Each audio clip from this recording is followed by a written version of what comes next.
हे कुंभकर्ण, सुन, आज मैं तुझसे कोई आज्ञा नहीं, एक स्वीकारोक्ति करने आया हूँ।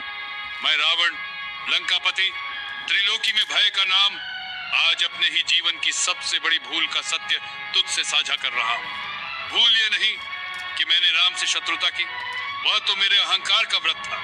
असली भूल ये थी कि मैंने अपने ही भाइयों से अपने मन की बात छिपाई। मैंने समझा कि राजा का मन केवल राजा तक सीमित रहना चाहिए, पर ऐसा नहीं है। राजा बिना सलाहकार के केवल शब्दों में राजा होता है, निर्णय में नहीं। और सलाहकार से भी अधिक भाई वह होता है जो तेरे मन का बोझ बिना पूछे उठा ले। पर मैंने तुमसे भेद छिपाए और वही भेद मेरी हार की जड़ बना। भाई से रहस्य छिपाना ऐसा है जैसे तू भालों के साथ युद्ध करने जा रहा हो, पर अपने कवच को घर पर छोड़ा है। तू चाहे कितना भी बलवान क्यों न हो, जब तक पीछे विश्वास न हो, सामने जीत नहीं मिलती। तू मेरा भाई था, विभीषण मेरा भाई था, और मैं स्वयं को इतना महान समझने लगा कि मुझे लगा मैं तुम्हें केवल वही बताऊं जो मैं उचित समझूं। पर धर्म कहता है भाई के साथ सत्य को साझा करो, क्योंकि भाई तेरा प्रतिबिंब है। जब प्रतिबिंब को तू धुंधला कर देगा तो तेरी असल छवि भी दिखना बंद हो जाएगी। मैंने अपने भाई से झूठ नहीं बोला, पर सच भी पूरा नहीं बताया। और कुंभकर्ण, अधूरा सच सबसे खतरनाक झूठ होता है। विभीषण को भी मैंने वह सब नहीं बताया जो मेरे मन में था।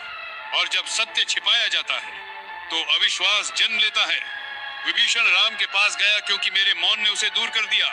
मैंने उन्हें शत्रु नहीं बनाया, मैंने उन्हें अलग कर दिया। और अलग होना भी युद्ध का ही पहला चरण है। हे कुंभकर्ण, हाँ, ये सच है कि कुछ बातें पत्नी से छिपाई जा सकती हैं। पत्नी हृदय से चलती है, तर्क से नहीं। वह प्रेम करती है, युद्ध नहीं। उसकी भावनाएं निर्णयों को मोड़ सकती हैं। इसलिए हर रहस्य पत्नी के लिए नहीं होता।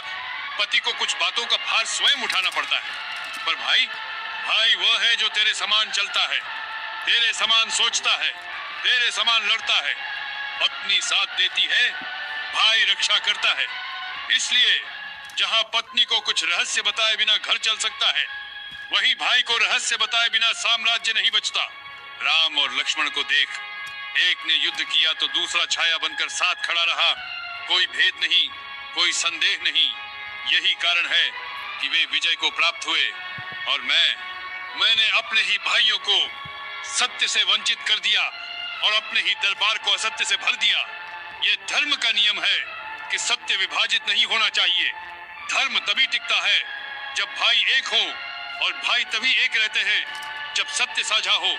अब जब इस युद्ध की आग मेरे द्वार पर है और समय मेरे पक्ष से दूर जा चुका है, मैं समझता हूँ कि लंका का नाश राम के तीरों से नहीं, मेरे छिपे हुए भेदों से हुआ है। अगर मैं समय रहते तुझे और विभीषण को सब बताता तो शायद परिणाम कुछ और होता। रावण का पराजय राम की जीत नहीं, रावण के अपने मौन की हार है। इसलिए सुन, हे कुंभकर्ण, यदि कभी तू राज्य करे, यदि कभी तू युद्ध करे, यदि कभी तू किसी कठिन निर्णय के सामने खड़ा हो, तो एक बात याद रखना, भाई से भेद मत छिपाना। दुनिया से झूठ चल सकता है, पत्नी से कुछ रहस्य छिपाए जा सकते हैं, पर भाई से सत्य छिपाकर कोई भी विजय स्थायी नहीं रह सकती। भाई से छिपाया गया सत्य भविष्य में विध्वंस बनकर लौटता है। आज मैं रावण, जिसने इंद्र को कैद किया, जिसने देवताओं को झुकाया, जिसने मृत्यु को चुनौती दी, अपने जीवन की सबसे सरल किंतु सबसे गहरी शिक्षा तुझे दे रहा हूँ। भाई से कोई भेद मत छिपाना, क्योंकि जब भाई साथ हो तो अंधकार भी डरता है, और जब भाई दूर हो तो सूर्य भी असफल हो जाता है। ये है रावण का उपदेश, वो उपदेश जो मैंने स्वयं कभी न अपनाया, और इसीलिए मेरे नाम के साथ आज पराजय लिखी जा रही है। हे कुंभकर्ण, तू बुद्धिमान बन, मुझसे सीख, मेरे अंत से सीख। सत्य बोल, और सबसे पहले अपने भाई को बोल।